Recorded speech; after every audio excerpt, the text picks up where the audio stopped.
Добрый день, друзья! С вами вновь ваш доктор Куров. И сегодня мы будем обсуждать новые, злободневные для вас проблемы.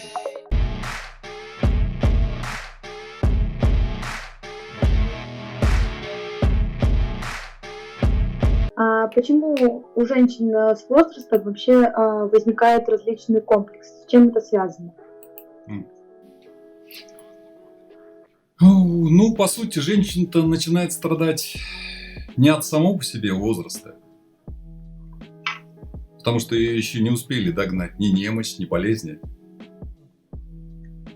Она начинает сравнивать свои чисто физические возможности и уровень привлекательности со стороны мужчин. Вспоминается фраза Анри Этьена: «Если бы молодость знала, а старость могла». Но женщина мудреет, приобретает кучу знаний и умений. Но и этого мало же. И все равно хочется и того, и этого. Мир, несмотря на злобные попытки его взорвать, пока еще жив. И женщина, вырастив детей и заработав на спокойный свой досуг, все еще хочет драйва, чувств перемен. И это прекрасно. Это говорит, что в ней течет та самая беспокойная кровь самой жизни. Но вот если бы все это решалось без фанатизма и бездумного увлечения вот этими, особенно косметическими операциями. И сейчас мы вот с вами наблюдаем два взаимоисключающих таких явления. Одни женщины включились в бешеную схватку за уходящую молодость, и мы увидим ужасные последствия даже у очень известных и богатых жертв этой страсти. Их изуродованные амимичные лица, погасшие глаза, истощенные тела. А другие, напротив, всеми силами противостоят общественному давлению, в том числе фарм и косметологических лобби в движении анти-эйдж. Они не скрывают ни морщинок, ни вполне понятных возрастных изменений. Но несмотря на все эти явления, стараются поддерживать и активный образ жизни, посещают фитнес, визажистов, умеренное косметологическое вмешательство. Женщина, ухаживающая за собой и любящая себя, наслаждающаяся жизнью, желанная и обворожительна в любом возрасте. А поэтому позволительно все, что вас не убивает и не калечит, но делает счастливой и довольной жизнью. Это же лучший секрет жизни. И я много раз вспоминаю сохранявшую до последних своих дней привлекательность и шарм высказывания Элины Быстрицкой.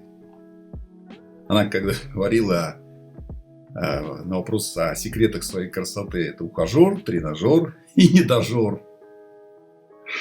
Учимся спокойно воспринимать свой возраст.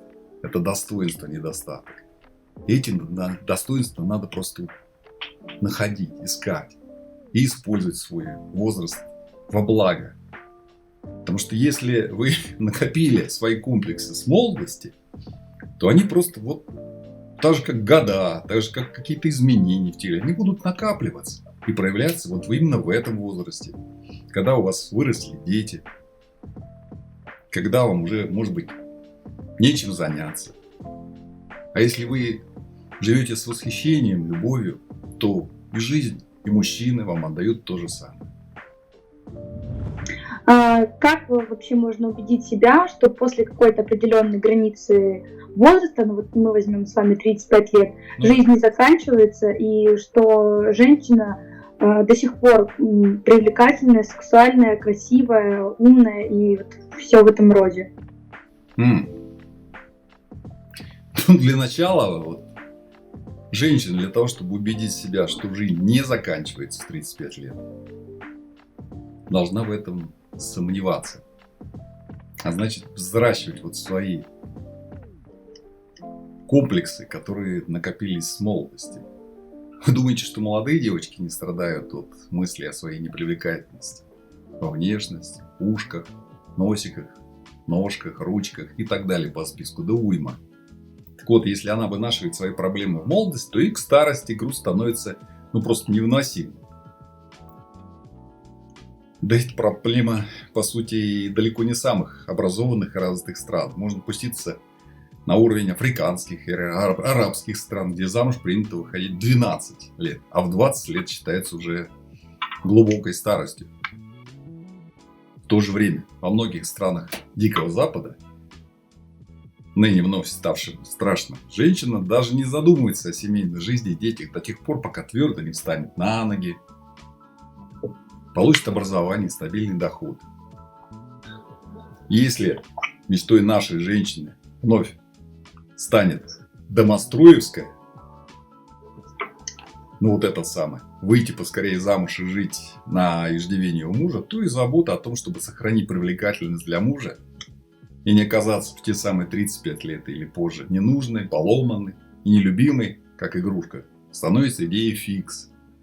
Поэтому взрослея, выбирая ту или иную картину мира, женщина способна научиться принимать и правила этой самой картины, которую она выбрала для себя. Если вы длительное время жили, убеждая себя, что жизнь тогда-то и тогда-то должна закончиться, вы играете в те самые известные многим самооправдывающие пророчества. И жизнь обязательно принесет вам подтверждение ваших этих самых страхов. Спорить с собой бесполезно. Вот это самоубеждать. Все равно ваш этот сильный и привычный страх победит. Просто постарайтесь жить так, как будто жизнь бесконечна. И она бесконечно интересна и добра. А через годик-два вернетесь и посмотрите на последствия. Взгляните в зеркало. Ну вот, и успехов вам на этом пути.